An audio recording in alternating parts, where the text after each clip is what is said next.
Assalamu alaikum, karibuni tena katika channel yangu. Leo recipe yetu ya leo ni very simple na ladha yake ni very delicious.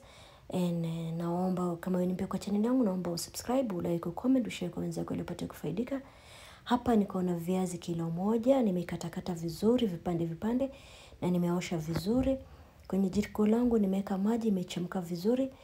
Nitaweka hiyo viazi ambayo nimeuosha. Nitaupika kwa muda wa dakika 5-6 hivi mpaka viazi hivi. Hapo nimeongezea chumvi. So nitaifunika ili viazi yangu ipate kuiva. Wapenzi wangu, mnavyoviona viazi yangu imeiva vizuri. Naingiza kisu na yote naona imeiva vizuri. Kisha baada hapo nimechukua hiyo bakuli na kichujio, nitaichuja hiyo maji.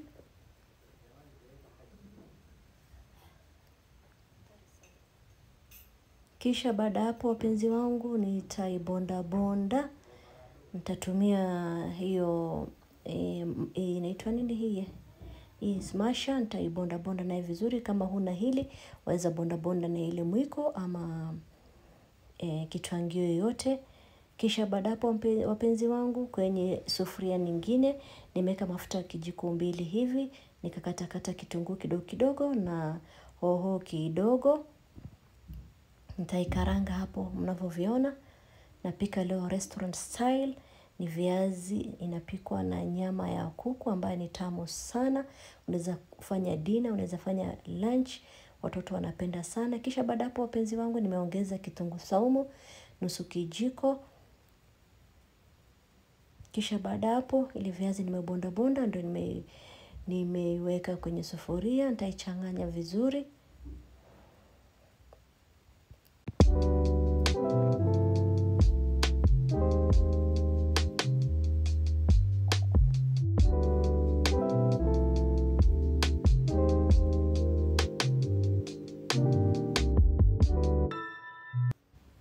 Kisha baada hapo nikapendelea kuweka cooking cream. Kama huna cooking cream waweza weka yogurt plain ama ama coconut milk kama uko nayo. Kama huna nayo pia sio lazima.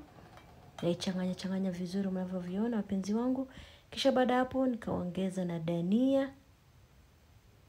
Dania kama huna pia sio lazima, ni optional. Naichanganya vizuri. Ni optional dania pia. Kisha baada hapo penzi wangu viazi yetu imeiva, nitaweka pembeni. Nimeibonda bonda, nimeisonga kama ugali. Nitaweka pembeni kwenye jiko yangu. Tena nimeweka sufuria juu ya moto. Nikaweka mafuta kidogo na nikaweka kitunguu moja kubwa ambayo nimekatakata kidogo kidogo. Nitaikaanga hapo kwa muda wa dakika 1 hivi.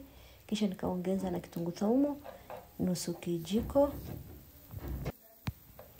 Kisha baada hapo penzi wangu nikaongezea na nyama ya kuku, chicken breast ambayo nimeukatakata kwa urefu kidogo kidogo, na ikaranga vizuri ili nyama yangu ipate kuiva kwa muda wa dakika 3-4 hivi. Kisha baada hapo nimeblend nyanya 2 nikaongezea hapo mnavyoiona, na ikaranga tena vizuri kwa muda wa dakika 2-3 hivi tena ipate kuiva vizuri. Kisha baada hapo penzi wangu nikaongezea na spices, viungo vyangu ambaye nimeviongeza hapo ni black pepper kidogo, pilipili manga, hiyo jumbo na curry powder na chicken masala. Viungo ambao uko navyo jikoni waweza kuongeza, sio lazima utumie ambayo mimi nimeitumia. Kisha baada hapo penzi wangu nikaongeza na soya sauce kijiko 1 hivi. Kisha baada hapo nikaongezea na chumvi. Kisha nikaongezea na cooking cream tena. Kama huna nayo sio lazima. Mwisho nikaongezea na dania. Dania kama huna pia sio lazima, ni optional. Mchuzi wetu wa nyama ya kuku umeiva vizuri, umetaradadi na ni tamu ajabu. Naomba ujaribu pia hii recipe na ni very simple. Hauchukui muda mwingi. Uko tayari. Nimeuzima moto jiko yote mbili nimeshauzima. Viazi yetu na ndio hiyo maridadi. Kisha tunaanza kupakua. Nimeweka kwenye bakuli for kidogo decoration. Recipe yetu ya leo ni hiyo mashed potato na hiyo chicken curry na ni very simple, very delicious. Naomba ujaribu hii recipe. Ukishajaribu naomba uniandikie kwa comment hapo chini. Nitakuwa nashukuru sana. Naomba kama wewe ni mgeni kwa channel yangu, naomba ulike, usubscribe, ucomment, share kwa wenzako ili upate kufaidika. Hiyo like yako moja ni very important kwa channel, inafanya channel na grow na inafikia watu wengi sana. So naomba usikose kulike na kusubscribe. Naomba uangalie video hadi mwisho ili upate kufaidika. Hadi wakati mwingine, panapo majaliwa yake Mwenyezi Mungu, na watakia kila la kheri popote pale mlipo. Asanteni sana na washukuru sana. Hadi wakati mwingine, kwaherini.